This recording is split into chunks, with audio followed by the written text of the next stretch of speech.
وعليكم السلام ورحمة الله وبركاته. ولضيفك الكريم، بوركت جهودكم وجهود القناة، هذه القناة التي عملت جاهدة على دعم الثورة السورية المباركة. أنت سوري طبعا؟ نعم أنا سوري. سوري 12. طيب تفضل. نعم. لابد لي بداية أن أحيي الأبطال الصامدين على أرض سوريا الحبيبة الذين حملوا أرواحهم على أكفهم من أجل تطهير سوريا من عصابات الأسد المجرمة. أيوة. التي فاقت بإجرامها كل الجرائم التي ارتكبت على مر العصور. تحية إلى أرواح الشهداء الذين رووا بدمائهم الزكية تراب الوطن الغالي. أنت تؤيد الثورة يا أبو حسن؟ ماذا أقول لك يا أخي الكريم؟ أنت تؤيد الثورة؟ إخواننا وأبناؤنا وحرائرنا في سوريا يقتلون، يشردون، يغتصبون بدماء باردة، والعالم ينظر وكأنه لا علاقة له لا بإنسانية ولا بدين. أبو حسن، أنا أخي الكريم من إحدى المدن الشيعية 12 في سوريا. في أي منطقة؟ وما أراه من تعرض أهلنا السنة في سوريا للإبادة أي منطقة الممنهجة. أبو حسن أي منطقة أنت؟ أخي الكريم حفظا على أولادي أنا لا أستطيع أن أقول في أي منطقة. طيب أبشر خلاص، لكنك تؤيد الثورة. نعم أخي، نعم. وما أراه من تعرض أهلنا السنة في سوريا للإبادة الممنهجة التي يستخدمها النظام وتآمر رموز الشيعة. أنا أريد أن أدقق على هذه المعلومة. تآمر رموز الشيعة الذي واشتراكهم بقتل الشعب السوري كسيد المقاومة الذي كنا نعتبره رمزا لنا، حسن نصر الله والسيد الخامنئي وغيرهم الكثير، وخنوع وسكوت باقي رموز الشيعة عن الجرائم التي يرتكبها النظام بحق الشعب السوري المظلوم الذي خرج بثورته السلمية للمطالبة بحقوقه المسلوبة. من هنا من هذه القناة أنا أريد من كل شيعي غيور على أهل بلده أن يفكر جيدا بالعقيدة التي يتقرب بها إلى الله جل وعلا، وليسأل نفسه. الإمام علي عليه السلام يقول: اعرف الحق تعرف أهله. وكل شيعي في سوريا يعرف أن الحق مع الشعب المظلوم، ويعرف أن هذا النظام على باطل. أبو حسن، وهؤلاء الثوار هم أهل حق. أبو حسن، النظام المجرم. يا أبو حسن بالله اسمعني لحظة أخي. بس دقيقة.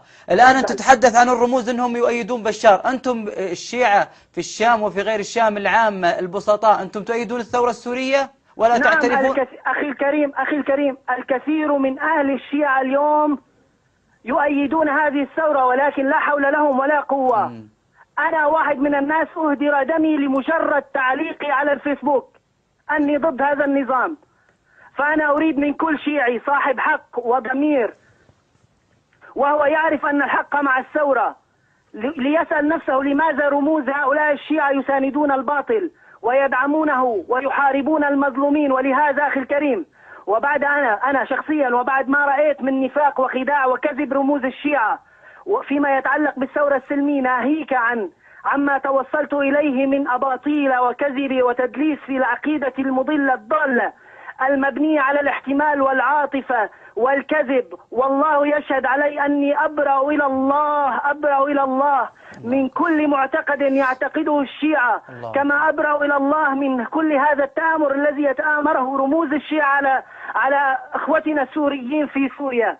الله أكبر. وأريد أن أوجه، والله أشهد أن لا إله إلا الله وأشهد أن محمد رسول الله، أني أبرأ من كل معتقد يعتقده هؤلاء الشيعة لما رأيته من نفاق وكذب وخداع وتجارة في الدم السوري من قبل الرموز الإيرانية. أخي الكريم، والله أنا تكلمت مع دكتور في جامعة قم وهو سوري يعمل هناك، قال لي: نحن في إيران مستعدين أن نضحي بكل الشيعة العرب لأجل أن يبقى نظام بشار الأسد.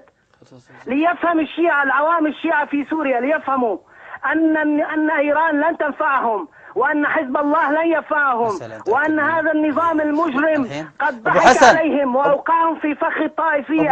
ونحن وإخوتنا السنة، والله أخي الكريم، نحن كجيران عشنا 20 سنة لم يتعرضوا لنا بأي سوء ولم نتعرض لهم بأي سوء. فلماذا يجعلون اليوم الشيعة هم مطية يركبها النظام من أجل اختلاق حالة طائفية في البلد. طيب أبو أنا حسن، أخي الكريم أدعو كل الشيعة، أيوة. وأنا متواصل مع أكثر من 20 شاب إن شاء الله سأصلهم بك حتى يعلنوا براءتهم من هذه العقيدة التي بانت أنها عقيدة نفاق وعقيدة تآمر وعقيدة كذب. طيب أبو حسن، عندي سؤال. عفوا أبو حسن، نحن نريد حقيقة، أنا بالنسبة لي الآن غير متأكد هل أنت صادق أو غير صادق. أبغى يسألك الآن وأبغى يتكلم معك. وما المانع أن أكون صادق يا أخي؟ طيب خلي الشيخ يسألك، إن شاء الله أنك صادق، لكن نريد.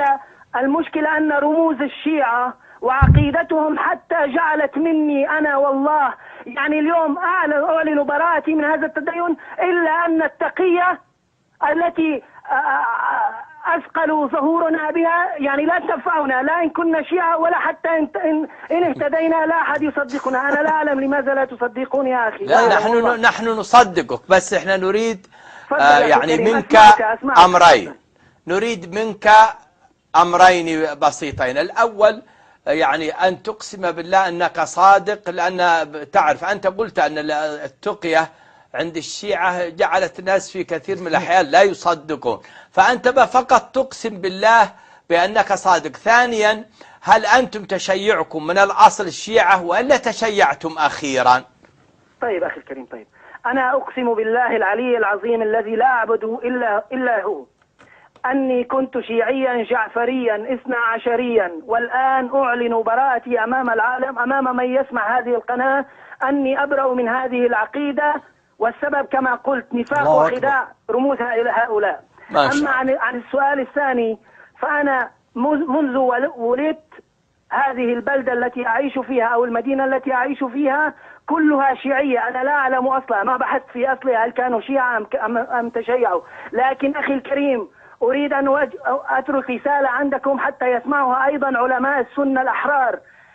سوريا ملئت بالتشيع السياسي، فتحت الأبواب أمام إيران حتى شيعوا قسما كبيرا من أبناء سوريا الحبيبة بعاطفتهم وبكذبهم وبخداعهم وبنفاقهم وبأموالهم.